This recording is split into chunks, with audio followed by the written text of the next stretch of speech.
Tää on varmaan kysytyin kysymys mun kanavalla. Nyt mä paljastan teille. Eli onko mulla tyttöystävä? No niin, onko se valmis?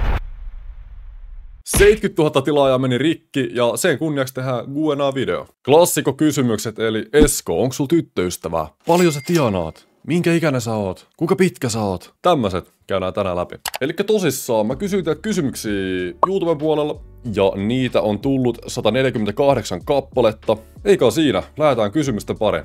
Ekana ihan nämä peruskysymykset. Mikä on sun nimi? Mun nimi on Simo. Kuinka pitkä oot? Viimeksi kun mittasin, niin 186 senttiä. Paljon painat? Mä painan noin 82 kiloa.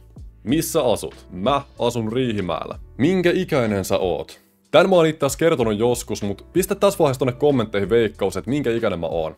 Noniin, nyt mä paljastan. Mä oon 21 vuotta vanha. Ja itse asiassa mulla on synttärit tossa pari viikon päästä. Mä täytän 22. Siis damn. Aika menee ihan sikanopeesti. Siis tuntuu, että mä just täytin 18. Messi vai Ronaldo? Toi varmaan riittää vastaukseksi, eli Ronaldo. Mä muistan vielä, kun mä kävin kouluun, tää oli semmonen polttava kysymys, aina keskusteltiin tästä, että kumpi on oikeasti parempi. Ja tää meni aina silleen, että sä päätit pienenä, että kumpaa sä kannatat, kumpi on parempi, ja sun pitää puolustaa sitä sun mielipidettä elämän loppuun asti. Näin se vaan menee, Ronaldo on parempi. Mikä on sun lempi-energiajuoma? Mitähän tulee juotua eniten? Mä oon vähentänyt tosi paljon. Mä tykkään Red Bullista. Se on ollut semmonen ehkä kautta aikojen, kaikkien aikojen lemppari. Minecraft vai Fortnite? Tähän mä luulen, että tekin tiedätte vastauksen Fortnite. Ja älkää käsittäkö väärin, Mini on ihan hyvä peli kanssa, mutta Fortnitea mä oon tehnyt enemmän. Mä vastaan Fortnite. Okei, sit on mielenkiintoinen kysymys. TikTokissa 1 miljoonaa seuraajaa vai YouTubessa 100k? Jos nyt 1 miljoonaa seuraajaa olisi kaikki suomalaisia, niin sit ottaisin 1 miljoona TikTokissa. Mutta jos ne olisi ulkomaalaisia, niin sit mä ottaisin mieluummin YouTubessa 100k. Millä kuvaat ja editoit sun videot? Kuvaukseen ja striimeihin mä käytän OBS Studioa ja editointiin DaVinci Resolvea. Mikä on sun oikea nimi? Suluissa sukunimi. Sukunimeä mä en vielä halua paljastaa, koska hirveän moni ei sitä tiedä. Osa teistä tietää, ja sekään nyt siis ei haittaa, eikä se olisi mikään maailmanloppu, jos se vuotaa julki. Mä tiedän, että osa sen tietää, osa ei tiedä, mutta jätetään yksi asia vielä silleen mysteeriksi. Mä tuun joku päivä kertoa sen kaikille. Paljonko saat rahaa arviolta kuussa? Nyt mennään aika henkilökohtaisiin kysymyksiin. Tää rahakysymys on Suomessa vähän tabuasia, hirveän moni ei niiden tuloista puhu avoimesti, ja somettajat varsinkin tosi harva puhuu siitä, että paljon ne oikeasti tienaa. Mä henkilökohtaisesti en näe syytä, miksi mä vois puhua siitä julkisesti, mutta kyllä mulla tulee vähän semmonen epämukava tunne tänne rintaan, kun joku kysyy tota.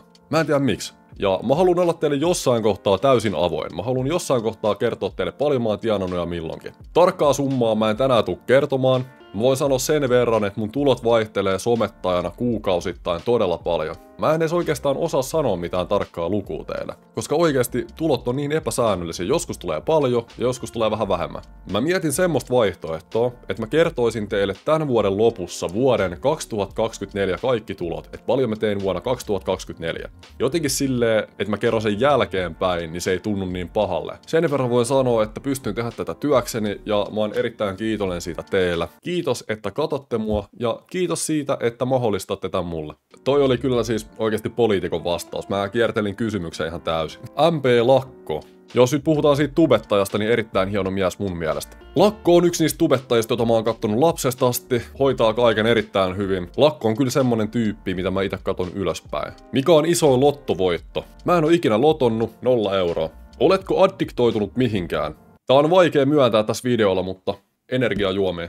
Jos et tekisi tätä työksestä tai ylipäätään yrittäjyyttä, niin mitä tekisit? Tää on hyvä kysymys. Lukiossa mulla oli vielä semmonen ajatus, että musta tulisi joskus insinööri. Mä en tiennyt, että minkä alan insinööri, mutta mä vaan ajattelin, että musta tulee ehkä insinööri. Et se oli niinku semmonen ainut fiilis, mikä mulla oli. Mutta tällä hetkellä mulla ei oikeasti mitään hajua. Mä oon laittanut kaiken peliin tän YouTube-homman takia, ja tätä tehdään nyt niin pitkälle kuin tää kantaa ja nautitaan tästä matkasta. Koska tää on oikeasti parasta, mitä mä oon tehnyt. Kuka on sun lempitubettaja? Mä en ihan hirveästi YouTube-videoita kato, mut on muutama semmonen kanava, mitä mä oon seurannut vähän pidemmän aikaa. Ja itse asiassa harmi sanoa tää, mutta toinen niistä lopetti just toissapäivänä.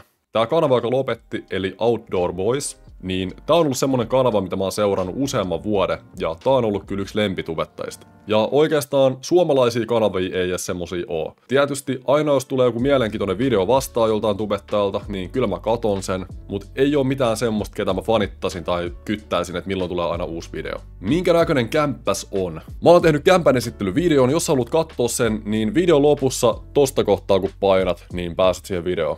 Ai, tää on varmaan kysytyin kysymys mun kanavalla. Tätä kysymystä mä kuulen päivittäin. Ihan joka päivä, koko ajan. Eli, onko mulla tyttöystävää? Te ootte koittanut selvittää tätä, te ootte tehnyt salapoliisin työtä, te ootte kaivellut netin syöväreistä kaiken mahdollisen tiedon musta, mutta tähän kysymykseen te ette oo saanut vastausta. Nyt mä paljastan teille. Vastaten kysymykseen, eli onko mulla tyttöystävä? No itse asiassa, otetaan se vaikka tähän videolle mukaan. No niin, onko se valmis? Tässä on mun tyttöystävä. Jep, ei ole, mutta ei se mitään.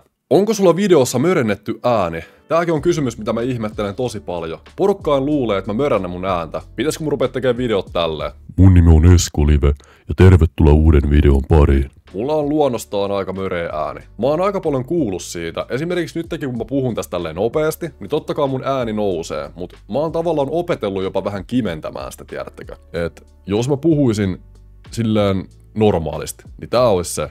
Mut sit jos mä oon tosi innostunut ja muuta, ja mä puhun tälleen nopeammin, niin sit se kuulostaa tälle. Mut totuus on se, että mulla on vaan ehkä sit normaali vähän möreempi ääni. Mutta kaikki mulla on erilaisia, niin se vaan menee. Miksi niin harvoin videoita? Tähän on yksinkertainen vastaus. Mä haluan tehdä hyviä videoita, mieluummin kuin paljon videoita. Mä oon itse asiassa kysellyt teiltä mielipiteitä tähän, että haluaisitteko te nähdä mieluummin paljon videoita, mutta ei niin editoituja, vai vähemmän videoita, mutta paljon editoituja. Muutenkin kun mä koitan miettiä niinku videoideoita, niin välillä niiden ideoiden keksiminen on tosi vaikeeta. Et tällä hetkellä mä oon tehnyt noin 2 videoa viikossa, tai noin 4 päivän välein aina videon. Ja mun mielestä toi on ihan hyvä tahti tällä hetkellä. Ja koko ajan koitan niinku tehdä parempia videoita teille. Mut sit kun mä oikeasti käytän siihen editointiinkin monta tuntia aikaa, niin mä en vaan yksinkertaisesti ehdi tehdä enempää videoita. Joten sen takia videoita tulee vähän harvemmin kuin aikaisemmin. Paljon penkkaat. Mä en oo normipenkkiä tehnyt varmaan 4 vuoteen. Mulla on puhelimessa video, kun mä penkkaan 100 kiloa. Tällä hetkellä mä teen vinopenkissä sarjaa noin 50 kilolla. Eli mun matikka päällä se vastaa normipenkissä noin 70 kiloa ehkä. Ihan päästä heitin ton luvun, mutta luulisin, että joku 70 kiloa normipenkissä on vinopenkin 50 kiloa. Ja sit jos mä teen sarjaa sillä 5-18, niin mä veikkaan, että tällä hetkellä penkistä nousis 85 kiloa. Mä oon aika varma, että 80 tulee ainakin. Ja 85 kiloa on siinä ja siinä. Mut 100 on kerran nostettu ja sillä voi flexata loppuelämä. Minkä kätinen olet? Oikea kätinen. Tässä videosta nyt näyttää vasemmalle, mutta tää on mun oikea käsi. Käytätkö mitään päihteitä? Mä elän aika päihteetöntä elämää. Mä en käytä nikotiinituotteita, alkoholia. Mä käytän silloin tällöin pieniä määriä. Oikeastaan aika todella harvoin. Ainut oikeastaan tämmönen pahe, mikä mulla on, niin on noi energiajuomat ja kofeiini. Kannustan teitäkin oikeasti miettimään 2 kertaa, että onko järkevää käyttää mitään päihteitä. Välttäkää niitä, jos mahdollista. Mikä on sun oudoin taito? Suunsoitto. Miksi aloitit tekemään YouTubea? Siis rehellisesti mun koko lapsuuden haave oli olla YouTubettaja ja nyt vasta aikuisena mä saan rohkeutta alkaa tekemään tätä. Et mä sain niinku töistä vähän rahaa, mä saan ostettu sillä tietokoneen, millä tehdä videoita ja siitä sitten lähti. En oo katunut päivääkään, että aloitin. Oletko kokenut sydänsuruja? Kyllä. Ne on ihan normaaleja ja jokainen meistä kokee niitä yleensä jossain vaiheessa elämää. Okei, nämä kysymykset on tullut Snapchatin puolelle. Tossa muuten meikäläisen Snapchatti, käykää äddäämässä. Mitä mieltä oot julkisuudesta? Jaa, tää on vaikea kysymys. Mä en niinku pidä itteni julkiksena. Mä tiedän, että mulla on näkyvyyttä somealustalla. Mä ajattelen itteni ihan normaalina ihmisenä, joka tekee vaan nettiin videoita. Mut sit tavallaan jos miettii julkisuuden henkilön sanan määritelmää, niin tavallaan mä oon. Mitä mieltä mä olen siitä?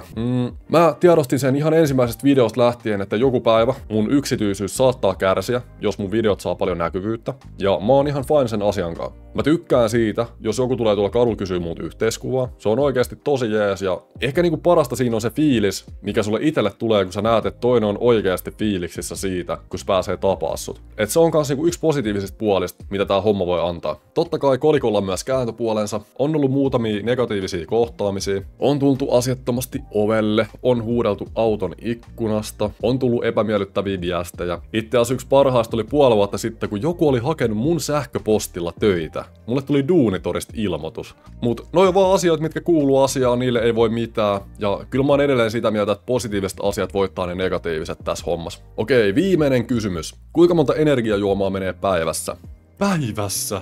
No, niin kuin mä sanoin, kofeiiniaddikti. Mulla menee noin 1 energiajuoma päivässä. Mutta jep, erittäin iso kiitos 70 000 tilaajasta. Tää oli tämmönen Q&A-video. Jos jäi vielä joku kysymys, mihin haluat vastauksen, niin jätä tonne alas kommenttiin. Mä luen niitä läpi ja vastailen vielä parhaan mukaan niihin. Nyt te ainakin tiedätte musta vähän enemmän. Jos haluat tähän lisää mun videota, niin mene katsomaan tästä. Mä oon Eskulive ja me nähdään seuraavan videon parissa ja siihen asti se on moro.